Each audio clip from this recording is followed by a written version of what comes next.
the world, Vancouver, Canada. And look, I've dropped my blood and sweat in this city, wrestled multiple matches in this city, shot big movies in this city.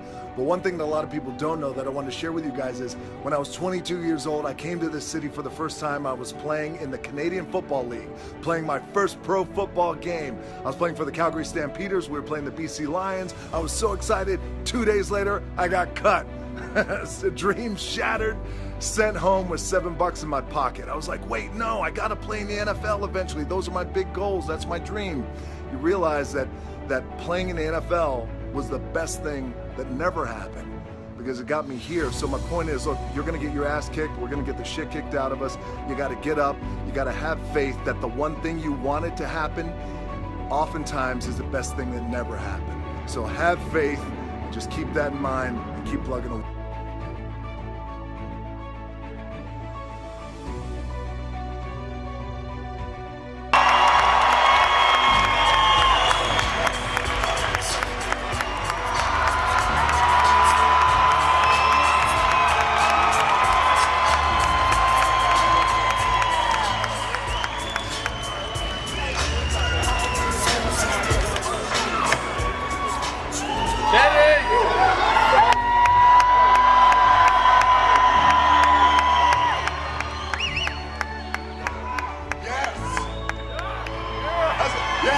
How's everybody feel tonight?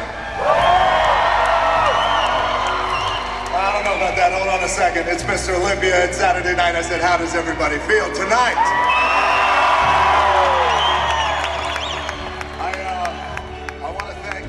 I want to thank David Pecker and the AMI staff. Thank you so much for this.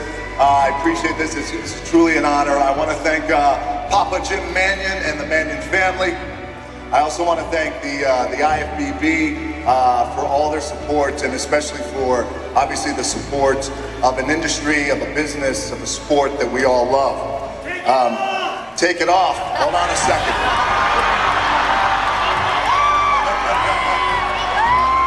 Hold on a second.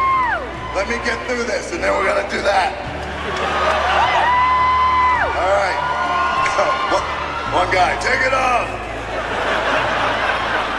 Yeah, there's good weed here in Las Vegas. Yes,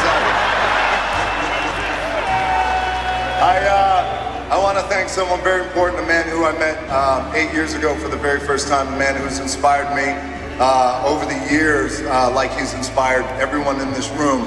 The late great, the original icon himself, Mr. Joe Weider.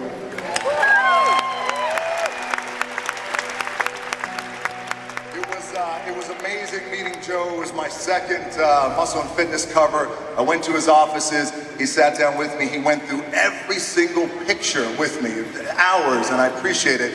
And you know, you got a good peak on your bicep. Oh, thank you. You know, he's giving me constructive criticism, which I don't want to hear the criticism. I just want the good stuff. But it was really amazing meeting him. And I want to say something to this room that I feel. When I say this to you guys, I feel like this is the only room in the world who will understand and feel it and hear when I say this.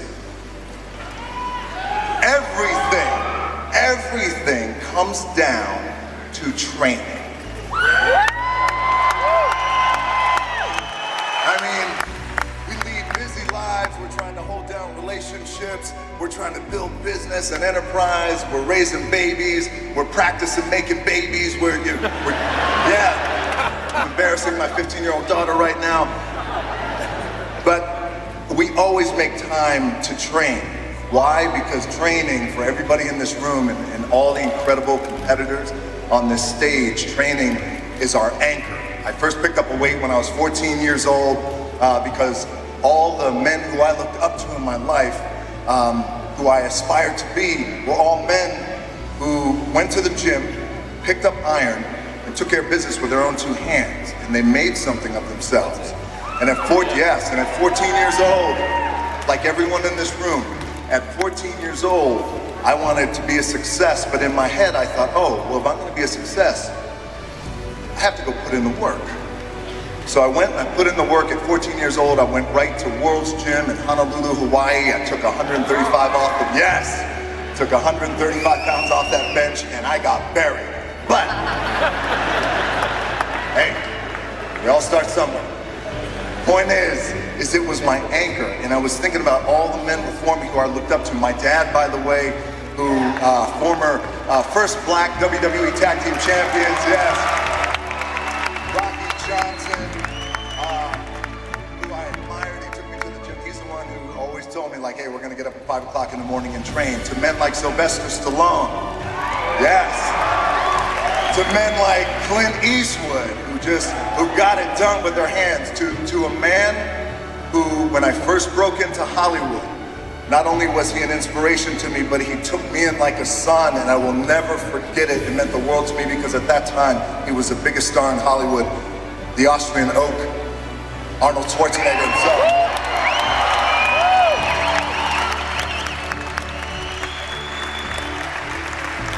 And I see you too, Franco Colombo, yes, the man. But it was my anchor, even at 14 years old. And this industry is my anchor. It is the anchor of my family, and I've been able to work with some amazing coaches. George Farah, I've worked with him. I've worked with Hani Rambod. I've known him for years. He's a good buddy. I still don't know how to pronounce his last name.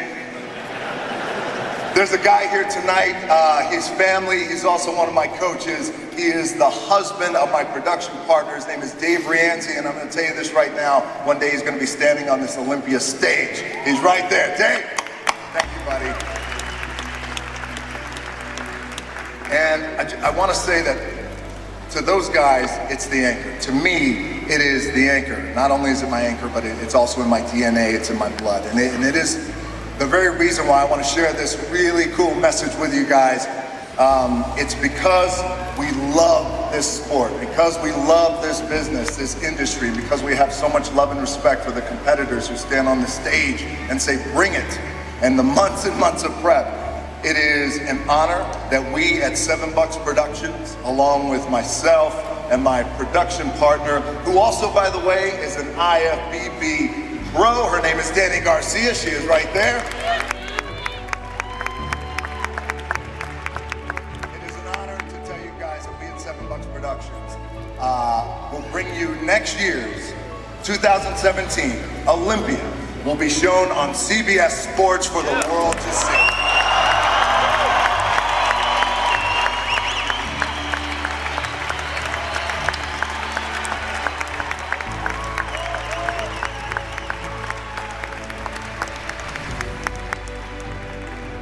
And that's all I got. I just want to say, guys, thank you so much for the love and support. And of course, more so, thank you so much for the love and support that we give these guys and girls who come up here, who sacrifice everything for this sport. So guys, thank you. Next year's Olympia, CBS Sports. Start your prep now. Take it off. All right, here we go.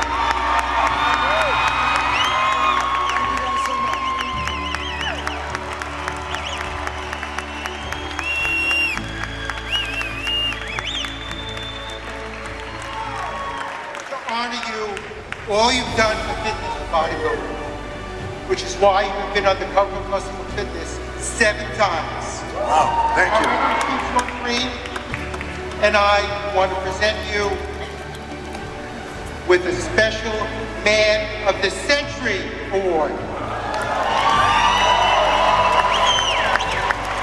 As you can see, it's a crystallized of our national accountability.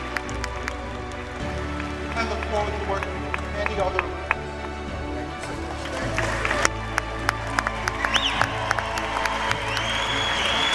Oh my God. Oh my God. All right, I'm really strong, but this shit's heavy, okay? Just want you guys to know. Thank you guys so much. Thank you.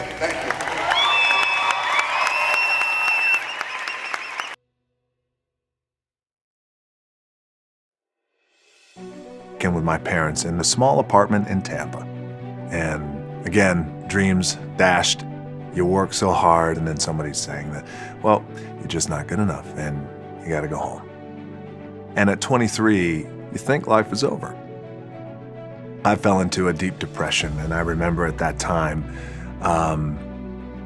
the only thing I wanted to do was clean the walls. I grabbed some cleaner and a rag, and for days I would clean. I cleaned everything. It was just the only thing I can control. I found that with depression, one of the most important things you could realize is that you're not alone. You're not the first to go through it. You're not gonna be the last to go through it. And oftentimes it happens. You feel like you're alone, and you feel like it's only you, and you're in your bubble. And I wish I had someone at that time who could just pull me aside and, hey, it's gonna be okay. It's gonna be okay. So I wish I knew that. Just gotta remember. Hold on to that fundamental quality of faith.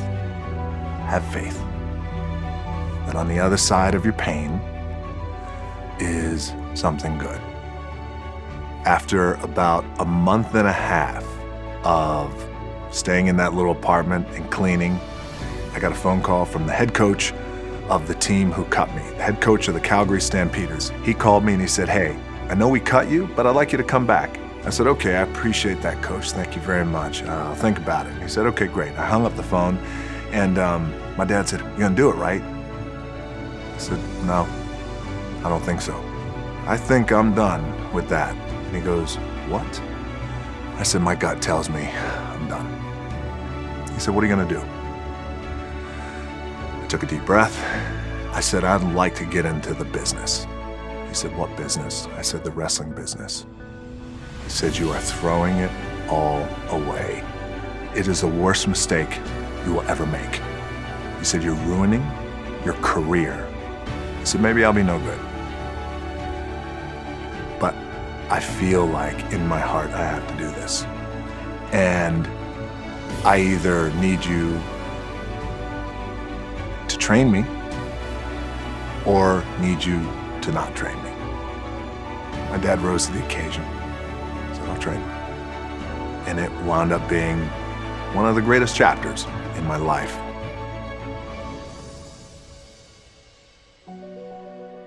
Instead of telling you what I think you should be doing or how you could be better, or I thought, well, let me just speak from the heart, speak from my gut, and really not have anything prepared, but just tell you what's worked for me. And maybe some of the stuff that's worked for me might work for you now, currently, presently, as you guys have your goals and ambitions, but then further on down the line, as you guys continue to live your life. This idea and this notion that you could be anything you want, you can accomplish anything you want, right? We hear that. You've heard that from the time you were little boys. You hear that now. You're already incredibly accomplished. You guys know that. The thing that has worked for me is to remember the hard times. So, and I'm sure you guys all have your processes, and again, I'm going to tell you what's worked for me. So before a big movie comes out, before, back in the days when I was wrestling with WWE, a WrestleMania match, anything big that would happen, I would always take a moment and I'd just remind myself, all right, I was evicted when I was 14. We were kicked off the island. We couldn't live in Hawaii. Had no place to live. A lot of shit happened then when I moved to Nashville. I was arrested multiple times by the time I was 16 years old. I would remember that, and it allows me then to be present in the moment and understand, holy, the stuff I have around me right now, this is the shit that I dreamed of when I was a kid. I am here. I played for University of Miami, played for great teams. Warren Sapp, Ray Lewis, they were my teammates. They were balling. Warren Sapp was playing tight end that time. I was starting defensive tackle. Yeah, they moved him over to D-line. And he looked at me, he's like, yo, dude, I'm gonna take your spot. I said, you ain't taking my spot. He said, I'm gonna take your spot. I said, "Mm." We battled, and he took my spot. Now you can imagine how that with me, because there goes my opportunity. He went in, switched to defensive tackle, lit the world on fire. Well, what that did, it crushed me, it crushed my dreams. I had a piss poor senior year, zero production, no NFL, no combine invite, nothing. Finally went to the CFL, Calgary Stampeders, making $250 a week Canadian. Now I had to send that home to my wife at that time. Had no money. So I remember that. When I got cut from Canada,